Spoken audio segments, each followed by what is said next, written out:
notes there following. I'm going to run you through chapter 4. Talk about the highlights. Roman numeral 1 is curve sketching. And there are a ton of things to talk about in the curve sketching. Roman numeral 1 will be the introduction.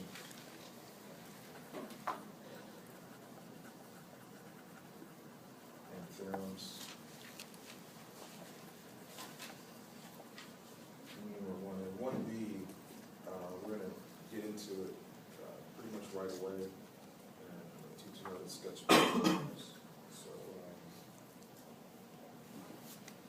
polynomials.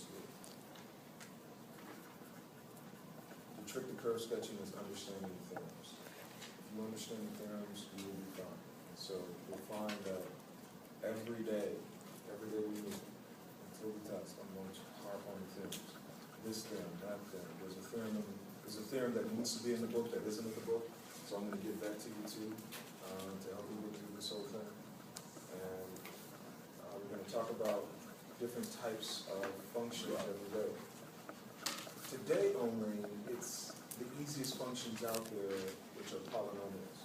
And my hope is, it really worked out well last semester, matter of fact, even better than I could have even imagined.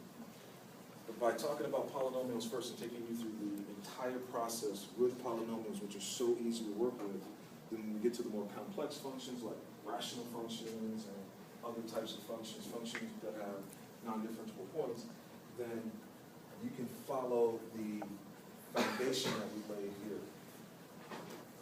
Because Thursday will be off the charts. So do your due diligence today and over the one day that we have in between. And then come Thursday, we're rolling on Thursday. Thursday will be unbelievable. And then we'll follow up with that on Tuesday. That'll be our wrap-up. I'll bring in some really, really cool things to help you understand the terms that we did today. And then by the next Thursday, I think we'll be ready to tackle the practice test / last handout. Of which I'll do by way of the video.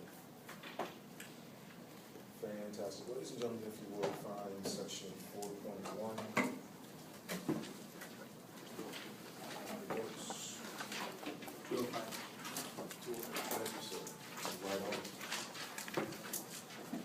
Introduction. I'm going to walk you through, in essence, the entire chapter, and we'll come back and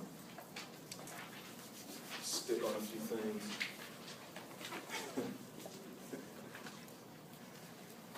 The whole definition of an extrema of a function is good.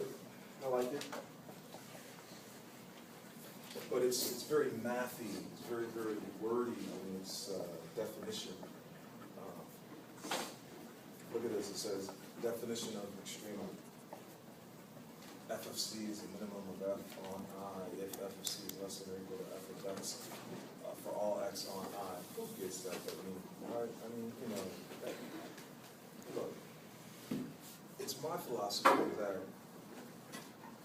you intuitively understand what a minimum value is and what a maximum value is. And if you don't, then let your fingers tell you what is a hill versus a valley, period. You don't need a fancy definition to outline what a maximum versus a minimum is. Don't be thrown, we got so many different things to discuss here, definitions and theorems and all of that, that this is one that we're going to just assume you know. Absolute minimum versus an absolute max. Throw all that away. Just throw it all out. Here's what you need to know. In the world of math, it's officially the Roman numeral 1a. Say, for instance, you got this graph. You say x and some f of x. And this.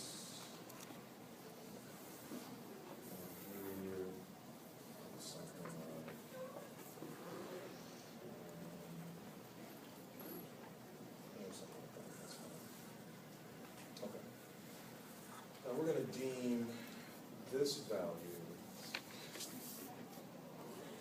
as point A. Point A would have some x equals 1, and some y that's currently off my chart. Let's go that way. Some y equals 3. And then my point B down here has some x value 3 and y value -5. All right, so here's what you need to be concerned with. That there's in terms of the world of extrema, two categories. Relative, sometimes referred to as local max or maximum. And then, of course, there's a relative, and if you, again, open up different authors' textbook, who use the word local, minimum. Now, there's a local maximum at 1, 3. According to my graph, that's a local max. According to my graph, the local or relative minimum would be at a 3, -5. That's the value of the local minimum. Relative, whatever kind of lingo you want to use there to define. What the author tends to do, and just he does it only in section 4.1, and I get it, it's just I don't like it. He tends to use absolute max and min when an absolute max min is present. All right, so don't write this down, I don't think it's necessary. Let's say you have some sort of a line segment, so in other words, it doesn't go to infinity. And then there's some A here, and there's some B here. Well, if you look at this guy would be an absolute minimum, as there's no other point or x values less than it, y value.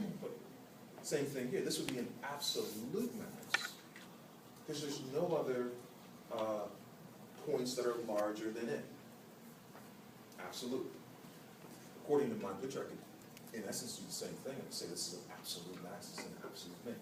I'm not really interested in the absolute part of it. I don't care about that. I care more about the fact that they are a max or min.